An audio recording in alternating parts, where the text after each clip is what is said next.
কাল আমরা চলে গিয়েছিলাম আমার শ্বশুরবাড়িতে। তো সকালে বেরিয়ে পড়েছিলাম শ্বশুরবাড়িতে যাওয়ার জন্য। আর তোমাদেরকে দেখাবো যে রাস্তার চারপাশে যে মাঠগুলো আছে সেগুলো দেখতে এতটাই মনোরম লাগছিল না, এতটাই সুন্দর দেখতে। আর আমরা যেখানে থাকি মানে কাজের সূত্রে যেখানে যে ভাড়া বাড়িতে থাকি সেখান থেকে আমার শ্বশুরবাড়িটার ডিস্টেন্স হলো ওই 1 ঘন্টা 10-15 মিনিট এরকম লাগে। তো যাই হোক, তোমাদেরকে আরেকটা কথা বলি যে আমার শ্বশুরবাড়িতে যাওয়ার জন্য না নদী পার করতে হয়। মানে যারা নদীর পার করে অভ্যাস, যাদের বাড়ি ওখানে, মানে তাদের হয়তো সেটা দেখতে এরকম কিছু ইন্টারেস্টেড লাগবে না, কিন্তু যারা ছোটোবেলা থেকে শহরে থেকে এসছে আর ওদের ক্ষেত্রে ওটা পুরোটাই অন্যরকম। যেমন আমার ক্ষেত্রে হয়েছিল, আমি মানে যখন প্রথম প্রথম এসেছিলাম আমার খুব ভয় লেগেছিলো। তোমরা দেখতেই পেয়েছো যে যখন ওই গাড়িটা এসে পড়েছিল তখন একটা বাইকও পারাপার করতে পারছিল না। তো বাইকটাকে নিচে নামিয়ে সাইড করতে হয়েছে, তারপর গিয়ে সেই গাড়িটা গিয়েছে। তো ওটাই মানে দেখাবো বলে তোমাদেরকে আমি খুব এক্সাইটেড যে কীরকম জায়গাটা, আমার শ্বশুরবাড়িটা কীরকম। তো দেখতেই পাচ্ছ যে রাস্তার ধারেই সবার বাড়ি, কোনো বাউন্ডারি নেই, কোনো কিছু নেই, এরকম রাস্তার পাশে একদম রাস্তার সঙ্গেই ঘর। ওদের নাকি চোর টোরও আসে না, কিন্তু আমাদের আসে। আচ্ছা, তুমি দেখতেই পারবে। আচ্ছা দেখাচ্ছি, এখন যে জায়গায় থামবো এখানে নাকি ওই নদী পারাপারে টাকা দিতে হয়। তো টাকা দেওয়া হয়ে গেছে। তো সেই ভিডিওটা আমি করতে পারিনি, কারণ আমাকেই ব্যাগের চেনটা খুলে টাকা দিতে হয়েছে। আর এই হলো নদী।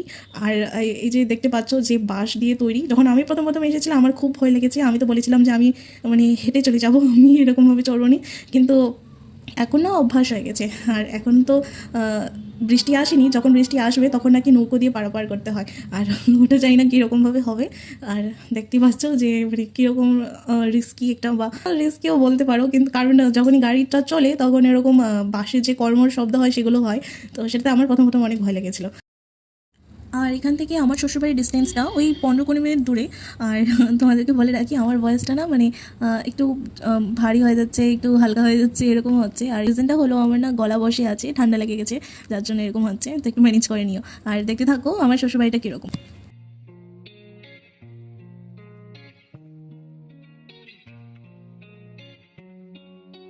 তো এই দেখো আমার শ্বশুরবাড়ির রাস্তাটা ঢুকে গেল। আর এখান থেকে আর মাত্র 1-2 মিনিটের রাস্তা, তারপরে পৌঁছে যাবো আমার শ্বশুরবাড়িতে। আর এই সামনের ঘরটা যে দেখতে পাচ্ছ, আমি যাকে দাদা বলে ডাকি, ওরই ঘর।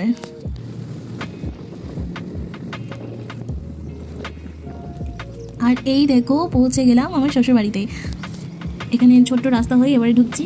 তো এই ঘরটা হয়েছে আমার শ্বশুরবাড়ি, আর পাশে যে ঘরটা আছে এটা হলো আমার কাকা শ্বশুর বাড়ি। এবার বাইক থেকে নেমে পড়লাম। আর তোমাদের দেখে মনে হবে যে ঘরে কেউ নেই, যে না এরকম নয়, ঘরে সবাই আছে। মানে কি হয়, দুপুরবেলায় না মানে এরকম সবাই দরজাটা বন্ধ করে রাখে, কারণ বাচ্চা টাচ্চা আছে ঘরে, তো ওরা বেরিয়ে পালিয়ে যাবে বলে সেই হিসেবে দরজাগুলো বন্ধই থাকে। তো ওদিকেও আমার কাকা শ্বশুরের বাড়িতে আছে, ওরা রান্না করছে, আমি শব্দ পেয়ে গেছি, আমাদের কেউ ডাকছিল। আর এ দেখো ঘরটার লক আছে। हम हैं, दरवाजा खोलो। আর এই যে দেখতে পাচ্ছ বাচ্চাটা,